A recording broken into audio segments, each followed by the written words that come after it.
Well, welcome back to the mud shop. I'm getting ready to do a kiln unloading.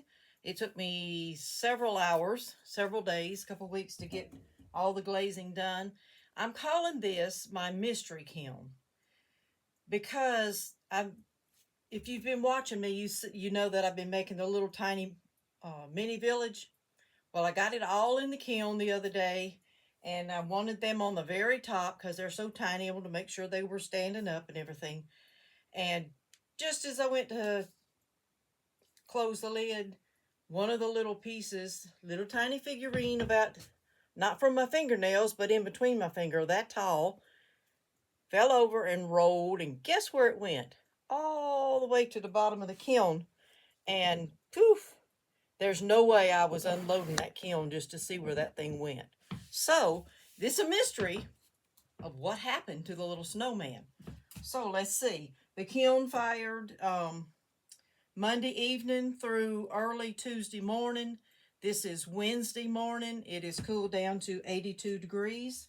I fired a cone 5, and I use witness cones. It's usually a hot cone 5, close to a 6, and that's perfect for my glaze and the clay that I use.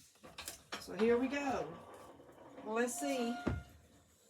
I see the tiny village, all the pieces that didn't roll to the bottom are standing up, so that's a good thing. Let me see if I can get you over here and let you see. Let's go this way. What's inside? That's inside the kiln. Okay, and you can see the witness cones. If I'm not sure what you saw, I'm just holding it over there. Anyway, I'm going to get everything out of the kiln and carry it right over here to this table. A very small shop. If you haven't seen my video, I did a video of my shop, did a little tour. So I'm going to start out with my cones, and I used the standalone cones, and you can see here they are. So I did get a hot 5, not quite a 6, but it's in the 6 range. Okay. Witness cones are 4, 5, and 6 that I use. Your target cone, your guide cone, and your guard cone. All right, and here's the little end of the 4. So I know it looks good. And I always keep the last 2 sets of my witness cones so that I can compare. And if it starts to get different, then I know it's time to change elements. Let's start out with our tiny house, little village. Okay, here is my platform. And each one of these little areas has a number that coincides with, here's house number 1, 2, 3, and 4. And I do see a little tiny split right there, but I don't think it's enough to hurt anything. The house is going to cover it up. Each one of the little houses has a number on it, so I know where to place it because it was glazed with the houses on it. All right, here's house number 4. And I did put a bottom on this one. The rest of them don't have bottoms. I'm going to put little fairy lights. They all have a way to get inside, so I'll use the little tiny fairy lights. Let's see. House number 3. It has a door open here. It has the vines and flowers around it. A little kind of grass-colored roof. It's open to the inside. There is another little door I will glue on. I was afraid to stand it up because I was afraid it would fall over the wrong way. But here's the door. It'll be glued onto it. And this is house number 3. Goes here. House number, should be number 2 here. This is house 1. Here's house 2. All right, house number 2. These are little tiny. And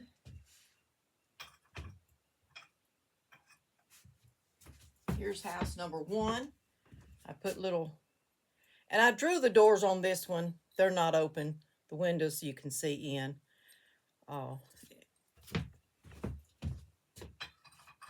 Okay, and my little people, let's see. I have a bed and a recliner to go inside the little houses. I use stroking coats to glaze them.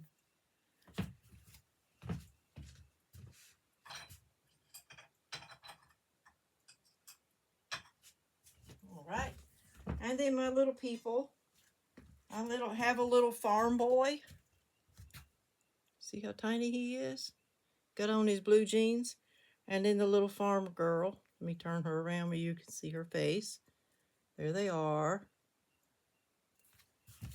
All right, and then a couple trees. I have a regular tree and a Christmas tree. It's got the star on top.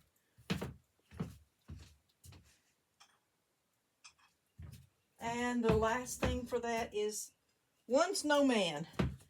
There was going to be two, but let's see where he's at. Okay, let's get on into this kiln now and see what else is in here. All right, I made a little chicken pot. This is using cobalt wash. And I put it all over it and wiped it back, even on the bottom. And then I put clear glaze, and I used Speedball clear. It brushes on really easy. And here's the lid. Now, I fired them separate because I like the rim of my jars to be glazed. And I don't want them to stick. So, there we go. It's a chicken on each side. A little poofy jar. I did a lot of the cobalt wash. My bird feeder, I got it done. And the lid to it. And I did the same way because I wanted the rim glazed. So I fired them separate. Tie a cable or a string from inside there, loop it, and back in through here. And then you can hang it and just raise it up, feed it, and lower it back down. But this is that cobalt wash. But now I did, let me see. I don't remember the green. I used, yes I do. I used seaweed on the inside just by itself and around here. And I did try to paint like little flowery around the edges. So you can see it's kind of loops. All right, that's the bird feeder.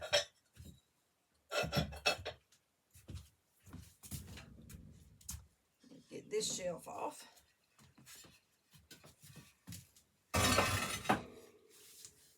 All right, I hand painted with stroking coats. All right, that's pretty.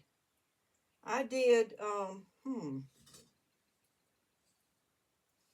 have to get my book and remember. I used stroking coats, the blues, and hot tamale for the flowers. And I just hand painted these in and then used black underglaze as the outline. And the color on it, I just did one thin layer of cottontail over the whole thing.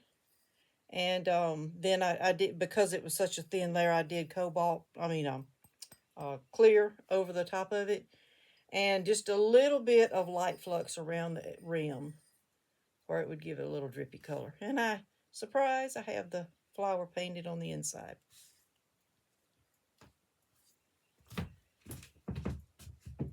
And that's a little bowl. All right, here is my fairy house mug. And I did a wash of stroking coat brown all over the bottom. And then I did the stroking coat green thumb and the hot tamale. And the sun-kissed is the yellow around here. And then on the inside and around the rim, I wanted it to look kind of mossy-like for like a kind of hobbit house. And so I used Mako's ivy. Yes, Mako's ivy. And that's my fairy house mug. Now the ivy is a satin color. It's not a high gloss, but it's not a matte.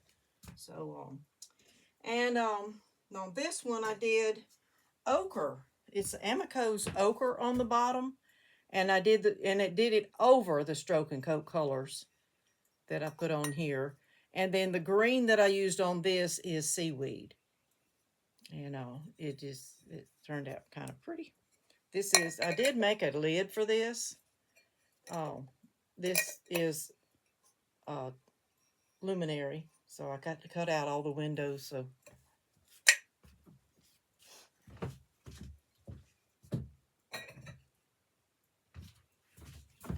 all right, here is the replacement of my picture. All right, you know, you can't make anything exact when it's a year and a half later, but you can make it pretty close. I think this one's a little taller. I was replacing this one because the handle got broke off, but I decided to finish it anyway because I made mugs with it. It's a set, and I thought, well, I would just use this at home for a flower pot, so it'll look pretty with flowers in it. So I remade this one. You see? So I remade it so that I have the set to go with the glasses. And this is Stroke and Coat's colors all around it, the different colors. And then I used Amico's Cherry Blossom all over it, and Mako's, what was this? Amaryllis on the top and on the edge on the inside. But that's my tea pitcher or lemonade pitcher. Finally done. All right, let's see. Now, here comes this one is the blues, Stroke and Coat, and white back. And then because I wiped back so much, because I wanted the texture to show, I went ahead and did a clear glaze over the outside edge of it. I'll have to sand these down. It's got a little bit of kiln wash on the bottom. And on the inside is chocolate chip. And that is a Western brand glaze called chocolate chip. And it just melts and runs on any vertical surface. And if you see this flat surface, it just looks like dots, spots. But all this is on a white clay. It's standard 240 white. So the specs that you see come from the glaze. All right, now it's tree time. Let's get these out. Okay, now I used a combination of greens. I used Amico's True Celadon. That's what this one is. And some flux on the top. And some of them are flux. Some of them are Clayscapes cream, where I just dip it in the end of it in to let it run. And some of it I did put a little bit of Cottontail Stroke and Coat. And the three greens that I used are seaweed, ivy, and True Celadon. So I'll just show you the trees, the different colors. I plan on just putting these out on a table. So I have a forest of trees, different sizes, different colors. And now some of these, this is that True Celadon. I did one or two of them in Tim's Dark Celadon. It's a dipping glaze. That one might be the tall one here. Maybe that one. But those are the trees. I have a forest of them this size. And I got some a little bigger. And how you do those, I have a tree cookie cutter, and I cut out two. And I cut one in half. And I put half on this side, half on that side. Just slip and score them together. And get them joined real good. And then I put my nichrome wire in the top. And I do buy the nichrome U's. Make sure they're rated for high fire. But here's the rest of my trees. The little trees, anyway.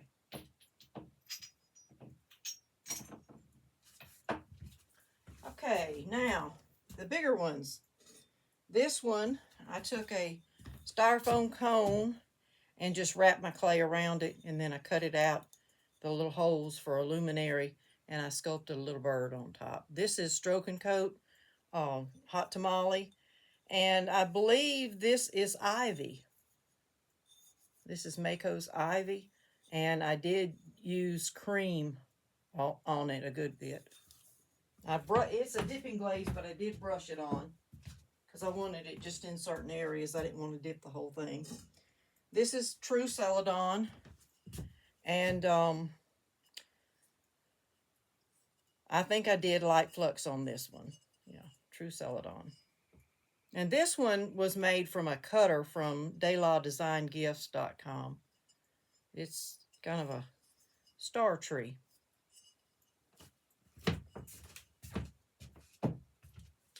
And this one is True Celadon and Clayscapes Cream. And I did a star on top of this one. This is a tall tree. This is a big cutter that you cut two. You cut one and then cut the other one in half and put it together like I showed you the little one. And this one, I just made it from the same cutter, but I didn't make the bottom part. I cut it off there to make a different size out of the same cutter that I had.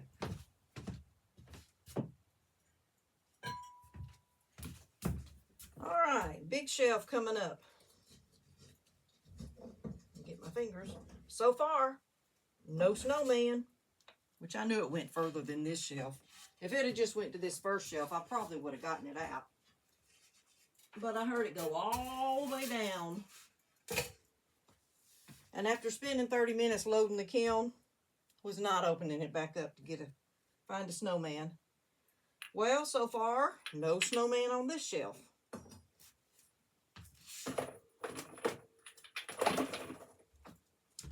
Okay, this is another cobalt wash and white back. This one has a little bit of a green tint to it. I guess it was fired on a different shelf. And this is sapphire float on the outside. And you can see it got a lot of green because I did it thin towards the bottom. It's thicker up here. And when you do it thin, it does. And this is a texture roller that does this same chicken that's on the little poofy jar. Let's see, here's another hand-painted plate to match the bowl. And this one I did the white cottontail under it. And then I glazed I just painted on the flowers. Paint the petals on. Fill in the circle with your hot tamale Stroke and Coat, and then I used the black to outline it, and clear on the bottom.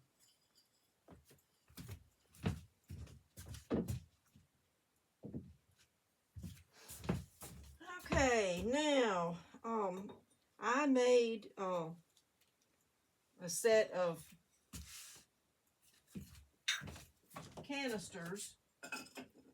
And I have one lid that would not fit. Well, it kind of warped, so I remade the lids. And I made two, so maybe you see it kind of warped a little bit, so it would not fit. So I made two lids so I can see which one fits the best. That one's not quite big enough. Hopefully this one will. All right, so I have a new lid to go on. Well, that's not working. It works that way. Anyway, these are replacement lids. I'll swap them all around. All the lids are the same size, even though the canisters are different sizes. The top is the same. But I'll work around and see which one fits better on each one. So that's done. All right, here is a witness cone for the middle of the kiln. This is a 5, and you see I got a really good 5 in the middle. Okay, a little bitty church plate. This was made from my scraps of clay. I don't like to recycle clay. When I get through, I wedge up what I have and make something with it. Anyway, this is just, I put some stroke and coat in here and wiped it back, and then just did clear on top. Little ring dish or spoon rest. All right, I've been working on little stuff for Christmas for this coming year. I do a Christmas table every year. So I used green thumb stroke and coat and hot tamale stroke and coat, and all up under my trees is going to be these little gift packages. So they are done. These are all handmade little packages. I did core them out. I just squared the clay, cored it out, and then I took a little piece of clay and made a bow for the top. This is a circle bent around. All these, anyhow, they all different colors, different styles. This has little dots on it. This one has the little ribbon on it.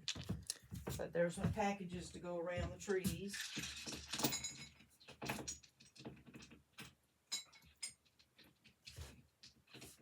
A lot of tiny stuff in this kiln. All right. Every year, Dianna's Mud Shop gives away a different ornament for anyone that comes to the shop from November to Christmas. And these are the ornaments for this year. These are, I put black stroke and coat and wiped it back. This is hot tamale. This is cottontail white. And then I did sky over the whole thing, which is Amico sky. And then I went back then with the cottontail on each one of the little dots to make sure they were white. And this is a different color. It's a little bit bigger, little ornament. And these were done with stroke and coat and Amico sky. And there's a bunch of those in the kiln, the next shelves or two. Next shelf down, no snowman. I can almost see the very bottom. It looks like I might see the snowman at the bottom. If it is, he can stay there. At least he didn't ruin a pot.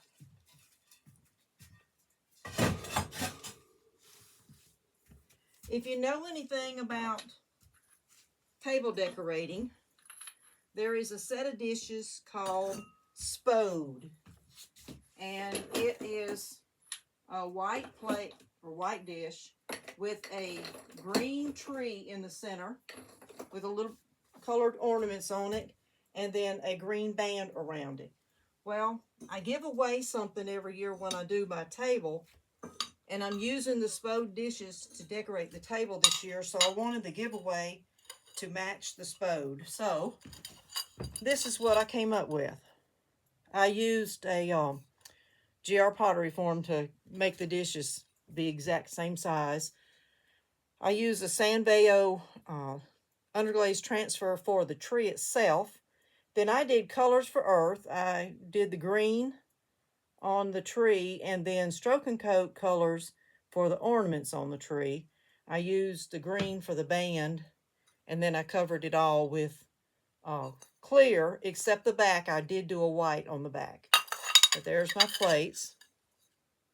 So that's my giveaway.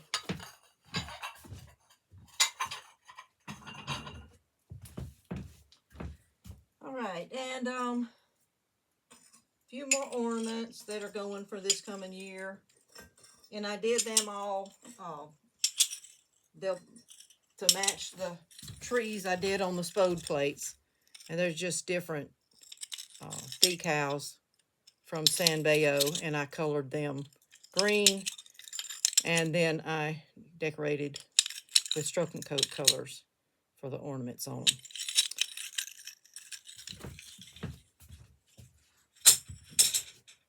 Strange time for Christmas ornaments? Not really. Last year I did this same thing and my stuff was ready at Christmas time. All right, I also took the scrap clay the day I was making these and just stamped it with Believe. And this is red stroke and coat, white back in the letters, and then clear over the top. This is green stroke and coat, the green thumb, white back, and then a clear over the top. This one is sky over the whole thing. And this one is sky and white back and clear over it. So you can see it's a little bit different shade.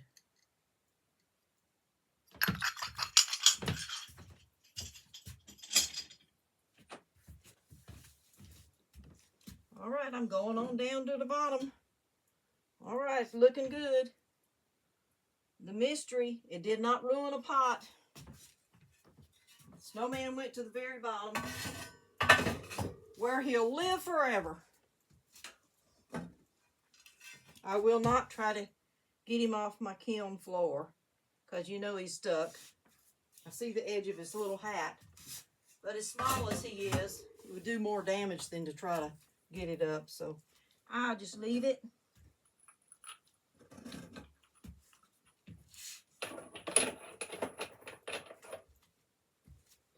Okay.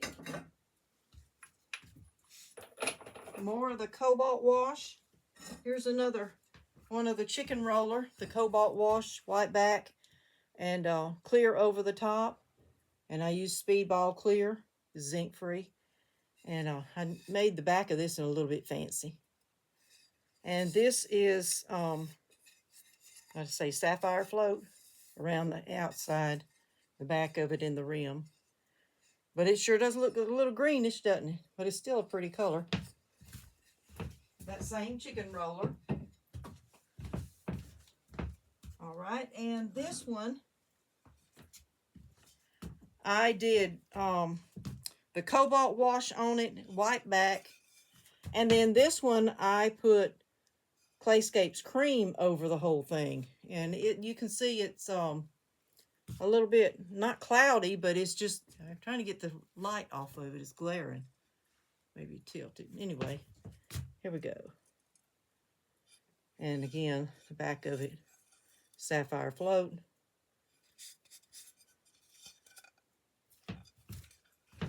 That little owl roller and the chicken roller came from coalmountainpottery.com. Also from them, I have they wiped the grid off the back of this, put it in that box. I have a church roller, and I made this little plate out of it. And those are just stroke and coat colors that I filled in.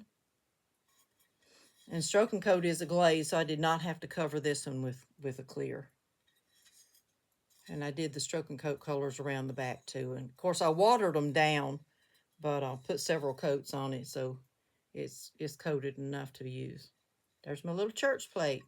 And the form of it is from a GR pottery form, a tree form. And it fit the church really well.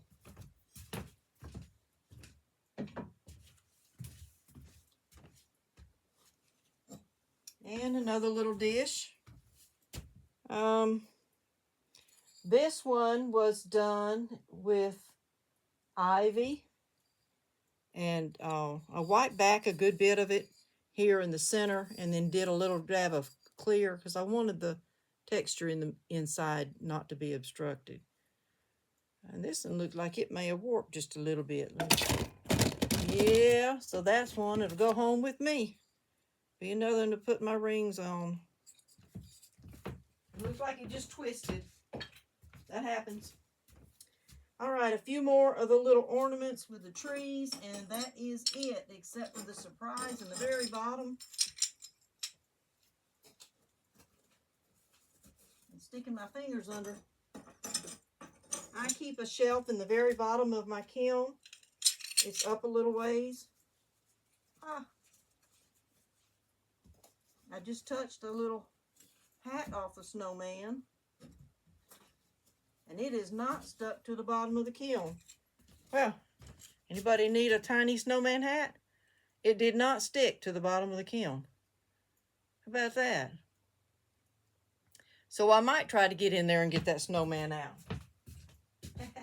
Anyway, the rest of the ornaments are all the trees. And I did one that was different. This one, I stamped Believe on it. But the rest of them are all the little trees. Anyway, that is my kiln. Glad to get them all out. Everything fired well. I'm going to leave the lid open because I will try to get that snowman out, the rest of the snowman out, because if it didn't stick, now's the time to get it out. All right, well, here is the kiln. Let's see if you can see everything. All righty.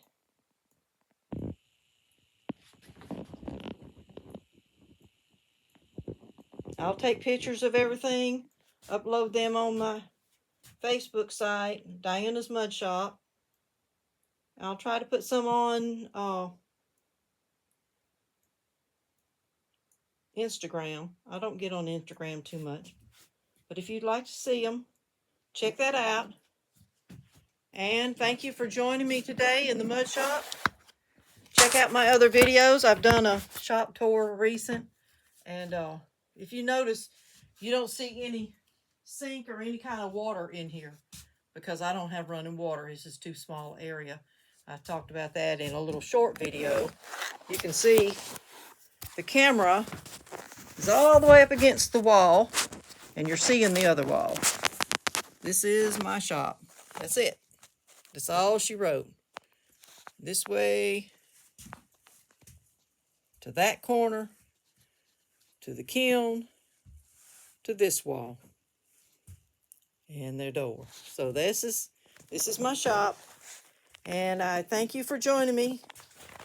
Check out my other videos. Check out Facebook, and until next time, I'll see you in the mud shop.